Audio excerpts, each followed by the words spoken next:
Are you looking forward to Halloween? There's a big budget coming up at Halloween. There's a big tax return deadline coming up at Halloween at the end of October, and we're looking forward to that in today's show. So have a listen, stay with us, and we'll consider those options going forward. You can always contact us at proactpartnership.com. Contact us and to book a free review or consultation and a report for your tax queries and advice, reports and returns. Contact us proactpartnership.com. So let's start off with what tax changes the Halloween budget in the UK can introduce.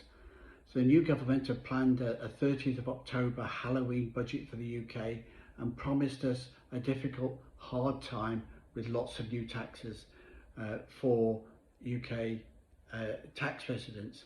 Now, for expats living and working abroad, if you've got a UK assets, UK income, or even if you're domiciled to the UK, you could still be hit with some of these issues. So let's listen on. First of all, inheritance tax is based upon your domicile. So if you're UK domicile, if you're born or brought up or lived in the UK for a significant amount of time, then you're domiciled to the UK and potentially liable to inheritance tax on your worldwide capital on death. Now at the moment, you can go to the UK and be deemed domicile after 15 tax years in the UK. That could be changed. They're already removing the benefits for non-doms in the UK. It's confirmed as being changed to only 4 years before you lose non-dom remittance tax savings in the UK. So there's potential a lot of additional taxes coming in to the UK for non-doms. Will they change that for UK expats living and working abroad? Again, it's a potential thing.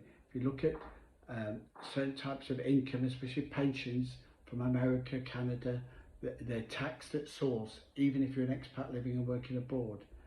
So it'd be very easy for them to consolidate and change the approach that certain types of income as well as capital are fixed into the UK.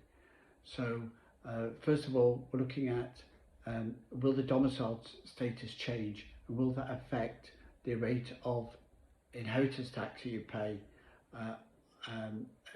in the UK. They could introduce inheritance tax on pensions, for example. At the moment, if you die leaving a self-invested pension fund, you're leaving a capital sum which is not subject to inheritance tax. In certain circumstances, that pension fund could have a 45% tax rate, the high equivalent to the additional high rate tax rate in the UK at the moment. So that could easily be a subtle change to make pensions on death taxable for inheritance tax or capital gains tax. Remember, inheritance tax is a capital gains tax in all but another name. Another inheritance tax loophole that could be removed is this. Now at the moment, on first death, you have a 325,000 capital allowance to gift your estate inheritance tax free, and everything above that is charged at 40%. Now, at the moment, the two concessions that are under threat potentially in the Halloween budget is, first of all, when you've got a married couple or civil partnership, inheritance tax is only charged on second death. Now that could be removed, and instead of inheritance tax being applied on second death, it's applied on first death. So a widow could be paying inheritance tax on an estate where the husband leaves if the estate is worth more than 650,000. So if you're part of the metropolitan elite in London, got a big house, and a nice salary coming in, on first death, you could change the rules so that you're paying inheritance tax on your home on the first death and not waiting for the second death. The second thing is that while there's a £225,000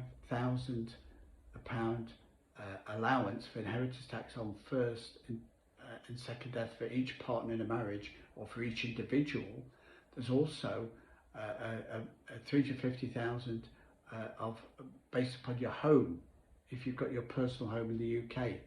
So that could be removed as well. That would reduce the amount of allowance on inheritance tax down from £1 million with somebody who owns a £350,000 house, which is their personal home in the UK, down to a million for that couple, down to 650, and maybe 325 just for one single person. So it's a consideration. We don't know if it's going to be fact or not. But for expats living and working abroad, if you keep a property as your UK home and it's not rented out, then potentially you're still hoping to claim your personal private residence relief from capital gains tax if it's sold. And that technically, they've said they're not going to impact on that unless they change the non-dom rules. So we'll have to wait and see on that. Another area where they might change is capital gains tax. We talked about this. So have a think about that. How could they align capital gains tax rates to income tax rates? So at the moment, you've got basic and high rate taxes for capital gains on investments and on residential property as well, two different rates. Why not allow those to income tax? So widely talked about, this is what they're going to do, and it'd be very, very simple to change existing capital gains tax rates of 10, 20, 18 and 24% just to align them with income tax to simplify the tax system, 20, 40, 45%. And then it's not working people paying extra taxes on their income. It's working people that saved and paid a mortgage all their life, paying extra tax when they sell their home or they die. So you could easily see a doubling of capital gains tax rates for UK assets. Remembering that for expats living and working abroad, UK property is a fixed asset and a fixed income in the UK. So it could easily be drawn into the net for expats and UK citizens living and working abroad. If you're in the UK, you've got tax-free ISAs, you've got pension contributions, you've got business sale reliefs as well. And tax reliefs on investing in the AIM investment markets. All those things could go or be changed or radically altered. That's what we're looking for in the Halloween budget. So follow us at the Living and Working Abroad show at projektpartnership.com. If you've got any inquiries, you can book a consultation to plan your gifts and your relocation overseas, or managing your assets and business back in the UK. For more information and guidance, contact us at projektpartnership.com.